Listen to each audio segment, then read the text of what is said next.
Hello, मैं हूं doctor Jalan. मैं एक फिजिशियन, एक डायबिटोलॉजिस्ट और एक कार्डियोलॉजिस्ट हूं। आगे बढ़ने से पहले मैं आप सभी का बहुत बहुत धन्यवाद करना चाहता हूं और मुझे ये बात बोलकर बहुत ही खुशी हो रही है कि अब हमारे साथ देश और विदेश से 500 से ज्यादा लोग जुड़ चुके हैं और आपका साथ अगर इसी तरीके से रहेगा तो हम लोग मिलकर आगे बढ़ते रहेंगे। आज हमारा डायबिटीज पे चौथा एपिसोड है और ये बहुत ही इंपॉर्टेंट टॉपिक है। टॉपिक का नाम है treatment of insulin resistance part 2। सो आगे बढ़ने से पहले एक और दरख्वास्त करना चाहूंगा कि अगर आपको ये कॉन्सेप्ट बहुत अच्छे से समझना है आज का वीडियो का, तो आप इसका पार्ट 1 जो कि 23 अप्रैल को इसी महीने में रिलीज हुआ था उसको भी आप जरूर देखिएगा। जैसे कि मैंने आपको लास्ट वीडियो में भी समझाया था, एक चीज बताई थी कि आपको 3 स्टेप समझने हैं। स्टेप 1 मतलब इंसुलिन रेजिस्टेंस। अगर आदमी इंसुलिन रेजिस्टेंस में अपने आप को कंट्रोल नहीं करता है तो वो स्टेप 2 के तरफ चला जाता है, जिसको हम लोग बॉर्डरलाइन डायबिटीज कहते हैं। और अगर स्टेप 2 के समय भी अगर पेशेंट ध्यान नहीं दे तो वो स्टेप 3 की तरफ मतलब फ्रैंक डायबिटीज की तरफ चला जाता है। और जैसे कि डायबिटीज एक लाइफस्टाइल बीमारी है, तो अगर पेशेंट अपने आप को डायबिटीज से बचाना चाहता है तो वो इंसुलिन रेजिस्टेंस या उसके पहले के स्टेज में ही अगर ध्यान दे तो पेशेंट को कोई तकलीफ होगी नहीं, पेशेंट को डायबिटीज होगी नहीं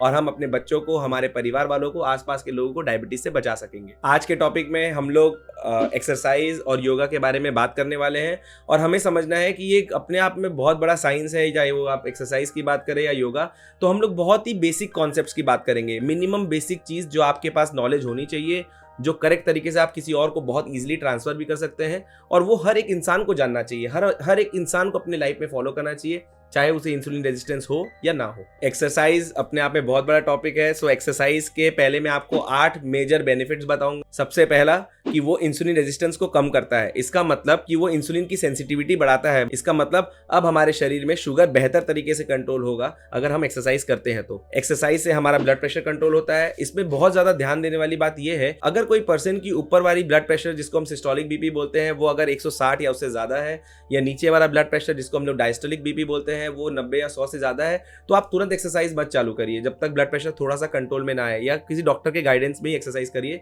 क्योंकि एक्सरसाइज के समय जिनका बीपी इतने हायर रेंज में है उनका बीपी और ज्यादा शूट होकर उनको तकलीफ हो सकती है।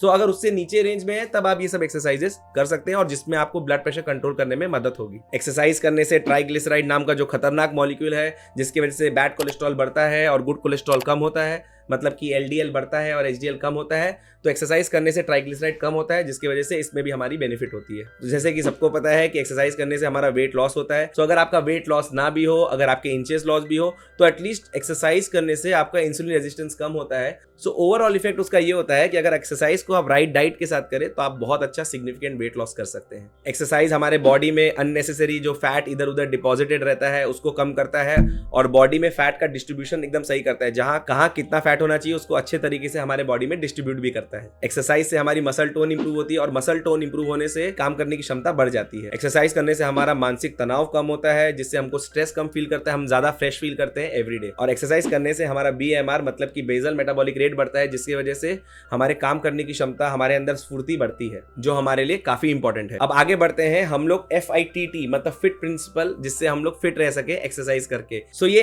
फिट प्रिंसिपल है क्या? F मतलब की फ्रीक्वेंसी, मतलब हमें हफ्ते में कितने बार एक्सरसाइज करनी है कम से कम। I का मतलब इंटेंसिटी, कितना तेजी से हमको कितना इंटेंस एक्सरसाइज करना है bare minimum. T for time मतलब कितने देर तक हमको एक्सरसाइज करनी है, कितना समय हमको एक्सरसाइज के लिए मिनिमम देना है। और जो नेक्स्ट T है उसका मतलब है टाइप ऑफ एक्सरसाइज, हम लोग को किस टाइप की एक्सरसाइज करनी है जो हमको फिट रख सकता है। सो एक एक करके हम लोग समझेंगे। सो जो फ्रीक्वेंसी होती है उसको हम लोग को ध्यान में रखना है कि हम लोग को 2 लगातार दिन हफ्ते में मिस नहीं करने हैं। ये सबसे इंपॉर्टेंट बात है हमारे लिए। 3 दिन भी अगर हम लोग हफ्ते में वर्क कर रहे हैं, वर्कआउट कर रहे हैं या एक्सरसाइज कर रहे हैं, तो हम लोगों को ऑल्टरनेट डे करते रहना है। मतलब अगर हम मंडे को किए तो ट्यूसडे को हमको मिस नहीं करना है। अगर हम ट्यूसडे को मिस भी कर रहे हैं तो वेडनेसडे हमको करना ही करना है। सो हमको एक चीज़ याद रखनी है, फ्रीक्वेंसी भले ही हफ्ते में 3 दिन हो या हफ्ते में 5 दिन हो, लेकिन हम लोगों को 2 लगातार दिन मिस नहीं करना है। I मतलब इंटेंसिटी। इंटेंसिटी का मतलब हमको कितनी जोर से, हमको कितना इंटेंस एक्सरसाइज करना है। तो इसको समझने से पहले आपको एक मैक्सिमम हार्ट रेट का कॉन्सेप्ट समझना पड़ेगा। हार्ट रेट या पल्स रेट क्या होता है? 1 मिनट में कितने बार मेरा हार्ट पंप करता है उसको हम लोग हार्ट रेट या पल्स रेट बोलते हैं। तो इसका मतलब ये होता है कि हर एक एज के लिए एक मैक्सिमम हार्ट रेट अचीव करने की एक क्षमता होती है शरीर की जब हम एक्सरसाइज करते हैं। उसका फॉर्मूला है 220 माइनस एज। मतलब अगर कोई पर्सन की एज मान लीजिए 40 ईयर्स है तो 220 माइनस 40 होता है 180। तो उसका मैक्सिमम हार्ट रेट वो क्या अचीव कर सकता है एक्सरसाइज में, जो हमारे बॉडी के लिए बहुत ही कंफर्टेबल एंड अलाउइंग होता है, वो होता है 180। तो अभी हमको नेक्स्ट कॉन्सेप्ट समझना है कि हम लोगों को फिट प्रिंसिपल के हिसाब से इंटेंसिटी ऑफ एक्सरसाइज जो होती है वो मॉडरेट रखनी है, ना ज्यादा कम रखनी है ना बहुत ज्यादा रखनी है, हमको एकदम मीडियोकर रेंज में रखनी है। तो मीडियोकर रेंज हम लोग उसको बोलते हैं कि हमारा जो हमारे एज के हिसाब से मैक्सिमम हार्ट रेट जो होता है उसका हमको 50 से 70% ही पहुंचना है। इसका मतलब कि मान लीजिए अगर एक 40 ईयर्स का कोई पेशेंट है या कोई पर्सन है, उसका मैक्सिमम हार्ट रेट क्या आएगा 220 माइनस 40, दैट मीन्स 180। अब 180 का 50% से लेकर 70% हमको अचीव करना है, दैट मीन्स 90 से लेकर 126। तो हम लोग अगर कोई भी फिजिकल एक्टिविटी, चाहे वो वॉकिंग हो, जॉगिंग हो, स्विमिंग हो या साइकिलिंग हो, उसमें हम लोग 90 से लेकर 120 तक हार्ट रेट मेंटेन करते हैं, दैट मीन्स हम लोग एक मॉडरेट लेवल ऑफ एक्टिविटी कर रहे हैं जो फिट प्रिंसिपल में बैठती है। मैं जानना चाहता हूं कि आपको ये कॉन्सेप्ट समझ में आया कि नहीं, मैक्सिमम हार्ट रेट वाला और मॉडरेट इंटेंसिटी वाला। तो आप कमेंट बॉक्स में अपनी एज डालिए और आप खुद कैलकुलेट करिए कि आपकी मॉडरेट इंटेंसिटी यानी और मीडियम लेवल ऑफ एक्टिविटी के लिए आपका हार्ट रेट कितना होना चाहिए at the time of activity. Time मतलब कितने देर आपको एक्सरसाइज करना है। तो आपको एक हफ्ते में 150 मिनट करना है। मान लीजिए आप हफ्ते में 3 दिन भी अगर एक्सरसाइज करते हैं तो आपको 50 मिनट करके 3 दिन आपको एक्सरसाइज करनी है, लेकिन 2 लगातार दिन छुट्टी नहीं लेनी है। और अगर आप 5 दिन एक्टिविटी करते हैं या फिजिकल एक्टिविटी करते हैं जिस टाइप की, या एरोबिक एक्सरसाइज, वॉकिंग वगैरह या जो भी, तो आपको 30 मिनट करना है औसतन, जिससे आप 150 मिनट कवर कर सकते हैं। लेकिन इसमें सबसे इंपॉर्टेंट चीज है कि 2 दिन लगातार छुट्टी नहीं लेनी है आपको एक्सरसाइज। और नेक्स्ट ये आता है type of exercise. Type of exercise देखिए, एक्चुअली एक्सरसाइजेस को हम लोग 2 पार्ट में डिवाइड करते हैं। एक होता है एरोबिक एक्सरसाइज, जिसमें हम लोग एरोबिक मतलब हम लोग ऑक्सीजन यूज करते हैं बहुत ज्यादा एक्सरसाइज के समय। सो आप समझ लीजिए उसमें वॉकिंग आता है, जॉगिंग आता है, रनिंग आता है, या फिर आप उसमें बोल सकते हैं एक तरीके से स्विमिंग आता है, उसमें आपका साइकिलिंग आती है। तो ये सब चीज़ें एरोबिक एक्सरसाइजेज में आती हैं, जिसके लिए मैंने आपको ऑलरेडी बता दिया फिट प्रिंसिपल्स में क्या क्या चीज़ आपको कैसे कैसे करना है। और दूसरे टाइप की एक्सरसाइजेज होती हैं जिसको हम लोग रेजिस्टेंस एक्सरसाइज बोलते हैं, जो कि मसल बिल्डिंग के लिए होती है। ये सब एक्सरसाइजेज के भी कुछ प्रोटोकॉल्स होते हैं, लेकिन अभी के लिए मैं आपको बोलूँगा कि एटलीस्ट आप एक बेसिक एरोबिक एक्सरसाइजेस से शुरू करिए। एक बार आप उसमें माहिर हो जाएंगे, उसके बाद आप अपने कोई जिम ट्रेनर या कोच से डिस्कस करके आप अपने रेजिस्टेंस एक्सरसाइज पे वर्क कर सकते हैं। हाँ, लेकिन रेजिस्टेंस एक्सरसाइज का एक बेनिफिट होता है कि उससे मसल में, जब आप मसल्स को बहुत अच्छे से यूज करते हैं तो उसमें आपकी इंसुलिन रेजिस्टेंस कम होती है और सेंसिटिविटी बढ़ती है, तो मसल्स की ग्लूकोज को यूटिलाइज करने की क्षमता बढ़ती है। अभी तो आप फिट प्रिंसिपल समझ चुके होंगे, लेकिन इसके आगे मुझे आपको एक 3/30 रूल बताना है।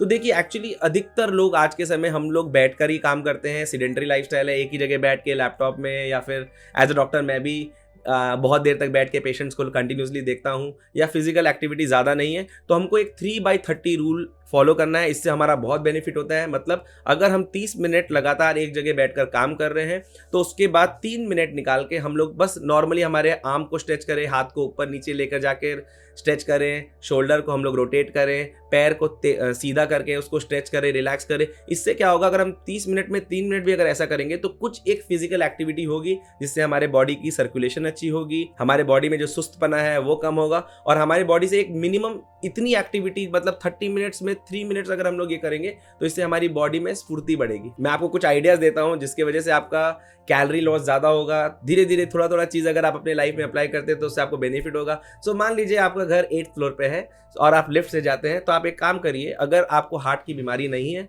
तो आप अपने आप को 6th फ्लोर तक जाइए और 6th फ्लोर के बाद 2 फ्लोर सीढ़ी चढ़िए, या 7th फ्लोर पे जाइए और 1 फ्लोर सीढ़ी चढ़िए, और धीरे धीरे इस चीज को अपनी हैबिट और लाइफ में लाइए। मान लीजिए कि आप बस से रेगुलर ट्रैवल करते हैं, तो अगर आप कोई जाने चाहते हैं तो उसके एक बस स्टॉप पहले ही उतर जाइए और उतने डिस्टेंस को आप थोड़ा वॉक करके निकालिए, जिसकी वजह से भी आपको थोड़ा सा आपका फिजिकल एक्टिविटी होगा, आपके लिए बेटर होगा। देखिए, ये सब चीजें हैं बहुत छोटी छोटी, लेकिन अगर आप रेगुलर करेंगे 3/30 रूल, थोड़ा सा अगर आप सीढ़ियां चढ़ना शुरू कर दे घर में जाने के समय, पहले बस स्टॉप में पहले उतर जाए, तो ये सब चीजें आपको धीरे धीरे लाइफ में आपको कैलोरी लॉस कराएगी और आपको थोड़ा सा फिजिकली एक्टिव करेगी। तो अगला टॉपिक है योगा, और ये बोलते हुए हम लोग को बहुत ही गर्व महसूस होना चाहिए कि इंडिया योगा का एपी सेंटर पहले भी था और अभी भी है, और हम लोग पूरी दुनिया को योगा सिखा रहे हैं और हमें भी ये चीज फॉलो करनी चाहिए। सो योगा के मैं आपको 4 सबसे कॉमन बेनिफिट्स बताऊंगा। सो इसमें हमने ये देखा है कि जो लोग योगा करते हैं और उन लोग दूसरे वेट लॉस प्लान या डाइट प्लान भी फॉलो करते हैं, तो उसमें ये देखा है कि उन लोग वेट लॉस प्लान और डाइट प्लान के साथ ज्यादा जुड़े हुए रहते हैं अगर वो योगा भी करते हैं, तो उनको ओवरऑल बेनिफिट ज्यादा मिलता है। मिलता है because of their increased will power. शरीर का टोन बहुत अच्छा करता है, जिससे हमारे बॉडी का पोस्चर बहुत अच्छा होता है, जिसकी वजह से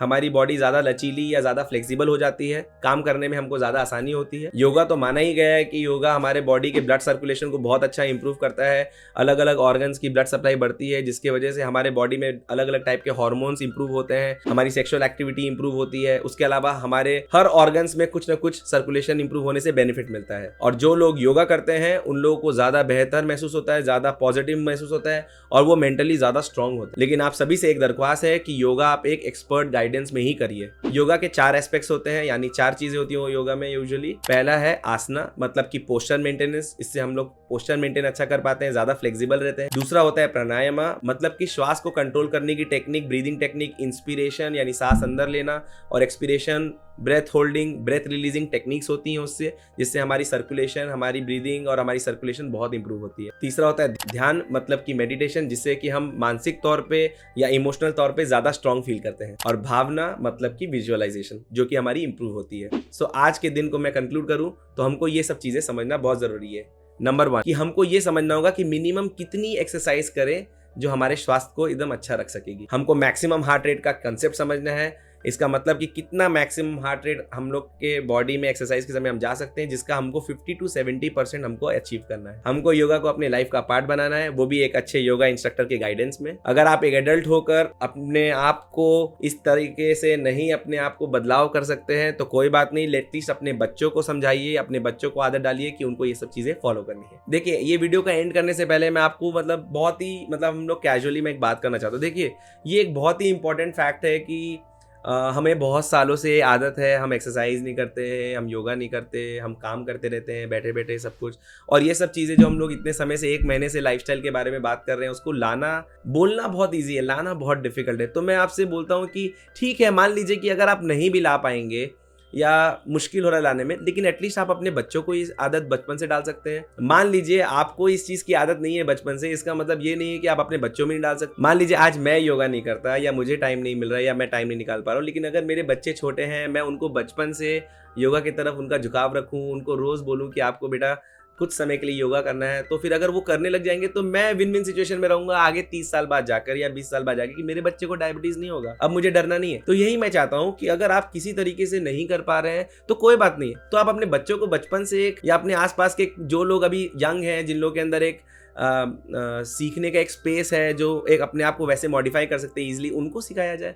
इससे एटलीस्ट ये रहेगा कि हमारे नेक्स्ट जनरेशन को हेल्थ हम लोग बेटर दे पाएंगे। और जैसे कि मैं आपको हमेशा कहता हूं कि ये जो मुहिम हमने चालू की है कि हमको कुछ सालों बाद डायबिटीज के पेशेंट्स नहीं देखने हैं, ज़्यादा उनको बचाना है, लोगों को ज़्यादा से ज़्यादा लोगों को सही नॉलेज शेयर करनी है। और ये गवर्नमेंट अकेले करना उसके लिए बहुत मुश्किल है, भले ही गवर्नमेंट बहुत मेहनत कर रही है। तो मैं आपका साथ चाहता हूँ ताकि हम लोग मिलकर साथ आगे बढ़कर लोगों का साथ दे सके, सही जगह हम लोग सही इन्फॉर्मेशन शेयर कर सके। इसमें मैं चाहता हूं कि अगर आपको लगता है कि कोई लोग को और आपको लगता है कि ये सही इन्फॉर्मेशन हम लोग सही जगह शेयर कर पाएँ तो आप इसको प्लीज़ शेयर करिए, लोगों को बोलिए मेरा पेज फॉलो करने के लिए। उन लोगों को अगर लगता है कि मेरी वीडियो ठीक है तो आप लोग सब्सक्राइब कर सकते हैं मेरे चैनल को, जिससे कि हम लोग ये मुहिम है इसको आगे बढ़ाते रहेंगे और हम लोग बेहतर करेंगे। Thank you. तो 7 मई को जो हमारा नेक्स्ट वीडियो होगा उसमें मैं आपको बताऊंगा basics of diabetes. Her patient जो डायबिटीज का है उसको क्या पता होना चाहिए अपने आप का ख्याल रखने के लिए घर पे। Thank you.